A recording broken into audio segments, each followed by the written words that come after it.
Yes बेटा, assignment निकाल लो। Assignment का question number 30, that is the one of the very important question.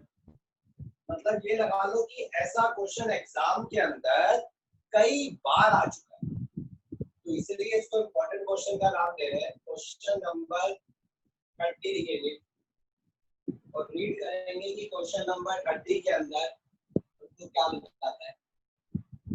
Question number 30 में बोलता है एक्स वाई और Z, there is a three partner, एक एक्स है, एक वाई है और एक जेड है, जिनकी रेशो दे रखी है 5:3:2, that is a old ratio. उसके बाद कहते हैं they decide to share future profit, यानी न्यू रेशो। जो इनकी न्यू रेशो होगी वो होगी 2:3:5, that is a new ratio. आगे कहता है they decide to record the following, record करने की बात कर रहा है। Record the following without affecting book, लिखा है बेटा without affecting book. Shruti, without affecting book का मतलब जनरल एंट्री बुक के हिसाब से करनी है या सिंगल एंट्री करनी है? सर क्या बेटा क्वेश्चन दे, क्वेश्चन नंबर 30 में लिखा है they decide to record the effect of the following without affecting their book value. तो मुझे ये बता कि जो इसकी जनरल एंट्री करेंगे वो बुक के हिसाब से करेंगे या सिंगल एंट्री करेंगे? क्वेश्चन 30 निकाल लिया? हाँ जी सर, सर बुक के हिसाब से करेंगे शायद से। लिखा हुआ है without affecting their book value, clear है वहां पे, without affecting their book value, book के हिसाब से नहीं करेंगे, सिंगल एंट्री करेंगे। यस, अब मेरी बात ध्यान से सुनो। दो कंपोनेंट दे रखे हैं, एक तो प्रॉफिट एंड लॉस दे रखा है 24,000 और एक दे रखा है बेटा एडवर्टाइजमेंट सस्पेंस अकाउंट 12,000 रुपए, और नीचे लिखा भी है पास द नेसेसरी एडजस्टमेंट एंट्री। आप एडजस्टमेंट एंट्री कर बेटा। करिश्मा अपना माइक जरा बेटा खोल ले, मेरी बात सुन। मैं ऐसे ही जनरल नॉलेज के लिए आपसे पूछ रहा हूँ, जब बैलेंस शीट बनी होती है तो advertisement suspense account liability side पे होता है या एसेट साइड पे होता है? करिश्मा सर शायद लायबिलिटी में होगा, पक्का नहीं पता। एसेट साइड पे। Advertisement suspense account asset side पे होता है, ठीक है। मैंने जब पहले भी बताया था, ये वाला कंसेप्ट करवाया था, उस पेज को भी निकाल के देख सकती है। इसको मैंने एसेट साइड पे लिखा। अब बेटा एक काम कर, 4वीं से बात कर रहे हैं बेटा। 4वीं profit and loss liability side पे भी होता है और profit and loss asset side पे भी होता है। ध्यान सुनना मेरी बात। Profit and loss liability side पे भी होता है और profit and loss asset side पे भी होता है, कहीं पर भी हो सकता है। अब अगर इसके आगे अगर क्रेडिट लिखा होता तो लायबिलिटी में होता तो एसेट्स में होता। बेटा बहुत अच्छा क्वेश्चन बना दिया, कुछ नहीं लिखा। 4वीं बताएगी एसेट्स में लिखूं या लायबिलिटी में लिखूं। जब कुछ नहीं लिखा होता, very good, proud of you. तो लायबिलिटी में लिखेंगे प्रॉफिट एंड लॉस। जब कुछ ना बता रखा हो ना कि एसेट्स में आएगा या लायबिलिटी में आएगा प्रॉफिट एंड लॉस, तो ध्यान रखना लायबिलिटी में आएगा। अब मेरी बात सुनो, ये तो मैंने इसलिए पूछा क्योंकि अब इसी के बिहाफ पे एंट्री हो। अब उसने हमें बोला कि सिंगल एंट्री करके दिखाओ। तो सिंगल एंट्री करने का रूल क्या होता है? हम लोग सैक्रिफाइसिंग रेशियो निकालते हैं, that is old ratio minus new ratio. तो एक्स वाई और जेड 3 पार्टनर है, तीनों के नाम लिख दिए। तीनों की ओल्ड रेशियो लिखी 5/10, 3/10, 2/10, minus minus minus. New ratio दे रखी है बेटा 2/10, 3/10, 5/10। इसका आ गया 3/10, इसका आ गया बेटा 0 और इसका आ गया -3/10। It means Z is the gainer. अब मेरी बात ध्यान से सुनना बेटा। नंदनी अपने माइक को अनम्यूट करेगी बच्चे, मेरी बात सुन ध्यान से। देख, जब लायबिलिटी वाली साइड की सिंगल एंट्री करते थे, ध्यान सुनियो, जब लायबिलिटी वाली साइड की सिंगल एंट्री करते थे तो एंट्री होती थी गेनर टू सैक्रिफाइसर। मैंने लिखवाया था लास्ट टू लास्ट क्लास। जब लायबिलिटी वाली साइड वाली सिंगल एंट्री करते थे तो एंट्री होती थी गेनर टू सैक्रिफाइसर, और जब एसेट्स वाली साइड की सिंगल एंट्री करते थे तब एंट्री होती थी sacrificer account debit to gainer. Clear? Nandini मैं सही बोल रहा हूँ? नंदनी मैं सही बोल रहा हूँ बेटा? सर मैंने अभी अभी ज्वाइन किया है। तूने अभी भी ज्वाइन किया है? चल बेटा जूही तू बता। जूही बताएगी बेटा। मैंने ये बोला जब लायबिलिटी वाली साइड की सिंगल एंट्री करते थे तो एंट्री होती थी गेनर टू सैक्रिफाइसर, और जब एसेट साइड वाली की सिंगल एंट्री करते थे तब होती थी sacrificer account debit to gainer account. Juhi सही बोल रहा हूँ? Yes sir. बिल्कुल सही बोल रहा हूँ। अब मुझे बता, मुझे यहाँ सिंगल एंट्री करनी है, मैं फंस गया। सिंगल एंट्री का मतलब एक एंट्री। अब ऐसा तो हो नहीं सकता कि इसके लिए कर दूं गेनर टू सैक्रिफाइसर और इसके लिए कर दूं सैक्रिफाइसर टू गेनर। अब मुझे कंबाइन एंट्री करनी पड़ेगी। अब मैं कंबाइन एंट्री कैसे करूं? मैं फंस गया। अब देखो मैं इसको सॉल्व कैसे करूं। पहले मैं ये देखूंगा कि लायबिलिटी वाली साइड बड़ी है या एसेट्स वाली साइड बड़ी है। तो कौन सी बड़ी है? लायबिलिटी वाली। जब लायबिलिटी वाली साइड बड़ी है तो अब ये बात ध्यान से सुन लो, जब लायबिलिटी वाली साइड बड़ी है तो लायबिलिटी वाली साइड के हिसाब से आप जनरल एंट्री करोगे, that is called gainer to sacrificer. अगर एसेट्स वाली साइड बड़ी होती ना तो एसेट्स वाली साइड के हिसाब से एंट्री करते, सैक्रिफाइसर टू गेनर। इस बात को याद रखना। अब क्योंकि लायबिलिटी वाली साइड बड़ी है तो एंट्री होगी गेनर टू सैक्रिफाइसर। तो एंट्री पहले कर लेता हूं, that is that's capital account debit 2x capital account being adjustment entry made। अब ध्यान सुनना, देखो लायबिलिटी वाली साइड बड़ी है तभी ये वाली एंट्री। अब इन दोनों का डिफरेंस निकाल लो, यानी क्या करो, या निकाल देता हूं। 24,000 में से 12,000 कर दो माइनस, तो कितना बचा? 12,000। अब ये जो 12,000 बचा ना, इसका कर दो 3/10। इस 12,000 का कर देंगे बेटा 3/10, और ये आ जाएगा 3600 और 3600। 3600 यहाँ भी आ जाएगा और 3600 यहाँ पर भी आ जाएगा। देखो डिफरेंस क्या है, डिफरेंस तो बहुत ध्यान देने वाली बात होती है। देखो क्या होती है ध्यान देने वाली बात, कि जब भी इस तरह से कंपोनेंट दे रखे हो ना, तो 2 ही दे रखे थे, कई बार 3 दे रखे होते, 4 दे रखे होते। हो सकता है मैं जब तुम्हें होमवर्क दूं तो उसमें किसी क्वेश्चन में यहाँ पे 3 कंपोनेंट दे रखे हो या 4 कंपोनेंट दे रखे हो। तो सबसे पहला काम आपके सामने ये आएगा, आपको ये देखना पड़ेगा एसेट साइड वाला कौन सा है, लायबिलिटी साइड वाला। फिर देखना पड़ेगा एसेट साइड बड़ी है या लायबिलिटी साइड बड़ी है, उसके हिसाब से फिर उनका डिफरेंस निकाल के डिस्ट्रीब्यूट किया जाएगा इस शेयर में जो निकल कर आएगा। होपफुली आपको क्वेश्चन समझ में आ गया होगा। कोई डाउट है तो पूछ लो, अदरवाइज नेक्स्ट क्वेश्चन पे मूव करता हूं मैं। और नेक्स्ट क्वेश्चन आप निकालने वाले हैं क्वेश्चन नंबर 31 का ए पार्ट।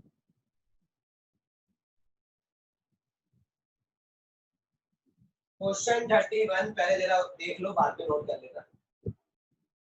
क्वेश्चन 31, क्वेश्चन नंबर 31 ए पार्ट मैं रीड कर रहा हूँ। क्वेश्चन ध्यान सुनो, देख लो अपने असाइनमेंट में। ए बी सी और D, there is a 4 partner जिनकी रेशियो है 2:2:1:1, that is a old ratio. ये तो हुई ओल्ड रेशियो। सर आगे कैसा है सर जो अभी आपने ये वाला क्वेश्चन करा उसका हम 3/10 क्यों करा?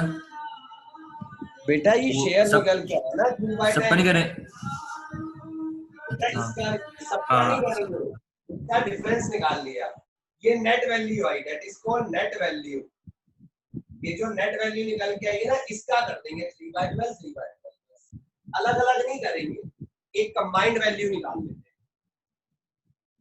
ठीक है, ठीक है सर। अच्छा देखो question number 31, A B C D 4 partner है जिनकी रेशियो दे रखी है 2:2:1:1। They decide to share future profit, जो न्यू रेशियो होगी वो होगी 3:2:2:3, that is a new ratio. New ratio कहता है फॉर दिस पर्पस, ध्यान सुनना मेरी बात, फॉर दिस पर्पस जो गुडविल थी अपीयर वाली नहीं है, एग्जिस्टिंग वाली के 2 केस बताए थे और एक सिंपल वाली के बताए थे। ये वो सिंपल वाली है, क्योंकि अपीयर वाली के लिए हमेशा लिखा होगा कि बुक में अपीयर कर रही है या एग्जिस्ट कर रही है या बुक में लिखी हुई है, ऐसा वर्ड लिखा होगा। तो गुडविल दे रखी है बेटा हमें कितनी, 1,50,000 और रिजर्व दे रखा है 60,000। नीचे कहता है फाइंड आउट सैक्रिफाइसिंग रेशियो और एंट्री करो विदाउट इफेक्टिंग बुक वैल्यू। नीचे की लाइन पूरी पढ़ लो, कह रहा है बुक वैल्यू में इफेक्ट डाले बिना करो, यानी सिंगल एंट्री करने को बोल रहा है। सर सिंगल एंट्री तो मैं कर लूंगा, लेकिन मेरे सामने ये वाली लड़ाई आ गई। पहले देखो ये वाली लड़ाई, मैंने देखा एडवर्टाइजमेंट सस्पेंस एसेट्स में आता है लिख दिया, मैंने देखा प्रॉफिट एंड लॉस अगर डेबिट लिखा होता तो एसेट्स में आता, क्रेडिट लायबिलिटी, कुछ नहीं लिखा होता तो क्रेडिट मानते हैं, ध्यान रख लेना, दिमाग में सेट कर लेना, क्रेडिट मानते हैं। दोनों का डिफरेंस निकाला एंट्री कर, यहाँ पे भी 2 पॉइंट दे रखे हैं। तो पहले लड़ाई तो ये आ गई कि भैया बैलेंस शीट बनाई, मेरी बात बहुत ध्यान से सुनना, और जो सही जवाब देगा ना उसको इनाम मिलेगा। रिजर्व तो आता है लायबिलिटी में 60,000। अब ये गुडविल कहा जाएगी, ये लायबिलिटी की आइटम है या एसेट्स की आइटम है? वंशिका जितना दिमाग, जितनी बातें पढ़ी है उसके बिहाफ पे बता, ये जो गुडविल है इसको मैं लायबिलिटी के साथ जोड़ दूं या एसेट्स में लिख के नेट डिफरेंस निकालूं? जैसे यहाँ पे नेट डिफरेंस निकाला था ना, ये वाला नेट वैल्यू माइनस कर दिया। अब मैं इसको या तो एसेट साइड का कंपोनेंट मान लूं और दोनों का डिफरेंस निकाल, या फिर मैं इसको लायबिलिटी का कंपोनेंट मान लूं। जितनी बातें अब तक वंशिका पढ़ी है उसके बिहाफ पे मुझे कुछ नॉलेज दे।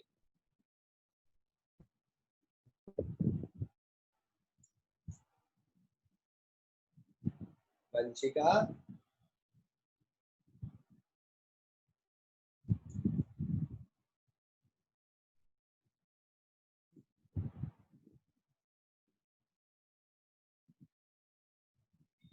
वंशिका नहीं है क्या बेटा? देवेश, हाँ सर। बेटा तू बता, पूछो। तू बता, एसेट साइड में मानू गुडविल को या लायबिलिटी साइड में मानू? लायबिलिटी में आएगी शायद। शायद नहीं, मुझे एक रीजन दो सॉलिड तो मजा आ जाए। कोई और बच्चा बेटा बताना चाहे तो? सर ये गुडविल ना एग्जिस्टिंग है। बेटा थोड़ा तेज बोल। सर ये गुडविल ना एग्जिस्टिंग है तो शायद एसेट्स में आएगी। बेटा एग्जिस्टिंग तो नहीं है, कहीं लिखा ही नहीं हुआ एग्जिस्टिंग है। सर गुडविल हमारी एसेट होती है, एसेट में अगर ये, मेरी बात सुनो, ध्यान से सुनो मेरी बात, और जरा इस बात को ना दिमाग में सेट कर लेना, और ये बात वीडियो में भी रिकॉर्ड हो रही है। अगर ये गुडविल एग्जिस्टिंग होती तब तो एसेट्स में आती, नो डाउट। अगर इसके आगे लिखा होता कि गुडविल एग्जिस्टिंग गुडविल है तो भैया आंख बंद करके एसेट्स में डाल देता, लेकिन नहीं लिखा हुआ। अब मेरी बात सुनो, याद करो, रुक जाओ, याद करो गुडविल वाला कंसेप्ट। एग्जिस्टिंग तो नहीं है, 2 केस बताए थे ना मैंने, ऐसे करके 2 बनाए थे। मैंने बताया था बाय कैपिटल अकाउंट ट्रीटमेंट कर लो, कैपिटल अकाउंट ट्रीटमेंट कर लो, या फिर मैंने कहा था रेस करके रिटर्न ऑफ कर दो। तो रेस करके रिटर्न ऑफ करने के लिए तो क्वेश्चन में बोला होता है, नहीं बोला, कट गया, यानी कैपिटल अकाउंट के थ्रू करेंगे। अब याद करो कैपिटल अकाउंट के थ्रू जनरल एंट्री क्या बनती है? Gainer to sacrificer. Gainer to sacrificer. Very good, हो गई कहानी खत्म, बस यही तो आंसर था। यानी इसकी एंट्री भी बनती है गेनर टू सैक्रिफाइसर। देखो इसकी एंट्री भी बनती है गेनर टू सैक्रिफाइसर, और जब किसी लायबिलिटी वाली साइड का ट्रीटमेंट करते हैं तब भी एंट्री क्या बनती है? Gainer to sacrificer. देखो इस बात को समझो, रटना मत। जब लायबिलिटी वाली साइड का ट्रीटमेंट करते हैं तब एंट्री बनती है गेनर टू सैक्रिफाइसर।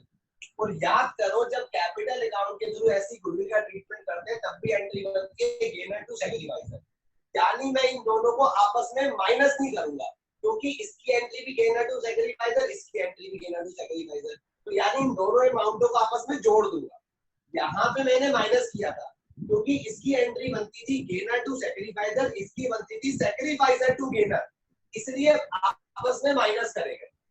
लेकिन ध्यान सुनो, अगर हो सकता है एग्जाम में क्वेश्चन टफ आ जाए, यहाँ का कंपोनेंट ना देकर वो यहाँ का कंपोनेंट दे दे, तो मुझे पता होना चाहिए इसकी तो बनेगी गेनर टू सैक्रिफाइसर, यानी इसको तो आप लायबिलिटी की आइटम ट्रीट करोगे, और यहाँ पर जो दे रखी होगी वो होगी सैक्रिफाइसर टू गेनर, तो उस केस में आपको माइनस करना पड़ेगा। होपफुली ये वाली बात आपको बहुत अच्छे से समझ में आ गई होगी। तो अब इसका मतलब ये हुआ कि इस गुडविल को भी लायबिलिटी की आइटम मानो, यानी जो आपको नेट वैल्यू निकालनी है ना, दोनों को ऐड कर दो, 1,50,000 और 60,000, ये आ गया बेटा 2,10,000, ये आ गई आपकी नेट वैल्यू। अब सही था सर, मैं सही था, क्या सही बेटा? बोला था मैंने। सही, ऐसे यही बोला था? हाँ सही बोला था, मैंने रीजन बताया ना कि ऐसा क्यों। अरे रीजन आप बता दो, मैं बता दूं, ये क्यों बात है। अच्छा देखो, sacrificing ratio, old ratio minus new ratio, A का निकालो, बी का निकालो, सी का निकालो, डी का निकालो। आ जाओ देखो 2/6, 1/6 और 1/6, minus minus minus minus. New ratio क्या है? 3/10, 2/10, 2/10, 3/10, एलसीएम ले लो, आ गया 60, कर दो, ये आ गया 20 माइनस का 18, 30 होगा, 30 क्या बेटा? 30 होगा एलसीएम। बेटा 60 भी तो होगा, 60 भी हो सकता है, 30 भी हो सकता है। अच्छा ऐसे भी कर सकते हैं। 20 माइनस 12, 8/60, 60 एलसीएम आ गया, 10/12 माइनस 2/60, और यहाँ भी 60 एलसीएम आ गया, 10 माइनस 18, 10 माइनस 18 माइनस 8/60। देखो इन दोनों का माइनस में आया, इसका मतलब दे बोथ आर गेनर, और हमें एंट्री गेनर टू सैक्रिफाइसर ही करनी है। ये देखना जरूरी है कि एंट्री क्या करनी है, गेनर टू सैक्रिफाइसर, तो दोनों गेनर है। लोग क्या करेंगे? सीज कैपिटल अकाउंट डेबिट, ध्यान से देख लो, D's capital account debit to A's capital account और to B's capital account। Narration आ जाएगी बेटा, बीइंग सिंगल लिख लो या एडजस्टमेंट लिख लो, सिंगल एंट्री मेड। अब देखो क्या करूंगा, 2,10,000 यहाँ लिखूंगा, 2,10,000 इंटू सी का कितना है 2/60, सॉल्व कर लेना जो भी आएगा। डी का 8/60, 2,10,000 इंटू 8/60 जो भी आएगा लिख लेगा। और ऐसे ही ए का 2/60, 2,10,000 इंटू 2/60, और इसका आ जाएगा बेटा 2,10,000 इंटू 8/60।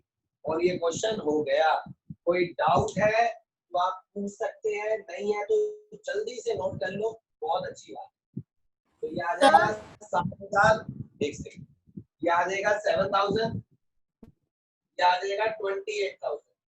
सिमिलरली ये 7,000, ये 28,000 और अपने आप डेबिट और क्रेडिट दोनों साइडें बराबर हो जाएगी। यस बेटा पूछो, क्या पूछो, जल्दी नोट करो। हाँ बेटा। सर इसमें क्वेश्चन में लिखा हुआ है for this purpose goodwill of the firm valued at इतना वन, तो मतलब ये एग्जिस्टिंग नहीं है। नहीं बेटा, ये कह रहा है कि ये जो रेशो चेंज हुई है इसके लिए गुडविल इतनी थी। जब एग्जिस्टिंग गुडविल होगी ना तब क्वेश्चन में डायरेक्ट मेंशन होगा goodwill shown in the books, ऐसे लिखा होगा कि गुडविल बुक में अपीयर कर रही थी, गुडविल बुक में शो कर रही थी, या साफ साफ लिखा होगा that is the existing goodwill. ये स्टेटमेंट्स लिखी होगी उसके लिए। सर यस बेटा। इसमें जो क्वेश्चन 30 है उसमें लाइबिलिटी में क्यों लिखा P&L अकाउंट? अगर किसी में भी लिखा नहीं होता ना, जैसे ये प्रॉफिट एंड लॉस है, तो प्रॉफिट एंड लॉस एसेट्स का भी हो सकता है, लायबिलिटी का भी हो सकता है। जब कुछ नहीं लिखा होता ना कि डेबिट है या क्रेडिट है, तो क्रेडिट मानते हैं, यानी लायबिलिटी वाला मान लेते हैं। ये हमारी अजम्पशन होती है। ये एक इम्पोर्टेंट क्वेश्चन है। Okay sir. सर इसमें क्वेश्चन में तो गिवन है कि रिजर्व को हमें डिस्ट्रीब्यूट नहीं करना, और फिर हमने कैपिटल के अंदर उन्हें कैसे मतलब दे दिया, पार्टनर्स को कैसे डिस्ट्रीब्यूट कर दिया। सुन मेरी बात सुन, डिस्ट्रीब्यूट नहीं करने का मतलब होता है सिंगल एंट्री करना। अगर वो डिस्ट्रीब्यूट करने को बोलता है ना, तो याद कर लायबिलिटी वाली साइड का जब डिस्ट्रीब्यूशन करते हैं तो एंट्री बनती है reserve account debit to A to B to C to D, और ओल्ड वाली रेशो में बांट देते हैं। सिंगल एंट्री करने का मतलब ही यही होता है कि डिस्ट्रीब्यूट नहीं करना या बुक के हिसाब से नहीं करना। क्लियर बेटा, clear? Yes sir. Sir yes sir इसमें माइनस क्यों किया है 24,000 को? वेरी गुड बेटा। माइनस इसलिए करा है क्योंकि ना ये थी लायबिलिटी वाली आइटम, ये थी एसेट्स वाली आइटम। लायबिलिटी वाली आइटम की सिंगल एंट्री होती है गेनर टू सैक्रिफाइसर, इसकी एंट्री होती है गेनर टू सैक्रिफाइसर, और एसेट्स वाली साइड की सिंगल एंट्री होती है सैक्रिफाइसर टू गेनर। अब दो अलग अलग एंट्री तो करूंगा नहीं, कंबाइंड एंट्री करनी होती है। तो क्या करते हैं, पहले तो ये चेक करते हैं कि लायबिलिटी वाला अमाउंट बढ़ा है या एसेट्स वाला अमाउंट बढ़ा है। तो लायबिलिटी वाला अमाउंट बढ़ा है, अगर लायबिलिटी वाला अमाउंट बढ़ा है तो लायबिलिटी वाले के हिसाब से एंट्री कर देते हैं, हमने कर दी गेनर टू सैक्रिफाइस। अगर ये वाला अमाउंट बढ़ा होता तो एंट्री इसके हिसाब से करता सैक्रिफाइसर टू गेनर, ये हमने निकाल दिया। अब क्या करते हैं, इन दोनों के बीच का डिफरेंस निकाल लेते हैं, क्योंकि ये लायबिलिटी साइड की है और ये एसेट साइड की है, दोनों अपोजिट साइड की है ना, तो डिफरेंस निकाल लेते हैं। तो 24 में से 12 माइनस कर दिए, 12 बचे, तो 12 का इसके हिसाब से, क्योंकि लायबिलिटी वाली साइड बड़ी थी गेनर टू सैक्रिफाइसर, इसके हिसाब से एंट्री कर दी। लेकिन यहाँ पर दोनों एक ही तरफ के थे, क्योंकि लायबिलिटी की एंट्री होती है गेनर टू सैक्रिफाइसर, लायबिलिटी वाले की एंट्री होती है गेनर टू सैक्रिफाइसर, और ये जो गुडविल होती है जिसका ट्रीटमेंट थ्रू कैपिटल अकाउंट करते हैं, उसकी भी एंट्री होती है गेनर टू सैक्रिफाइसर। तो मैंने देखा दोनों की एंट्री सेम होनी थी, तो मैंने वही एंट्री कर दी, और क्योंकि सेम होनी थी तो जो अमाउंट था उनको ऐड कर दिया, इसलिए यहाँ पे ऐड करा।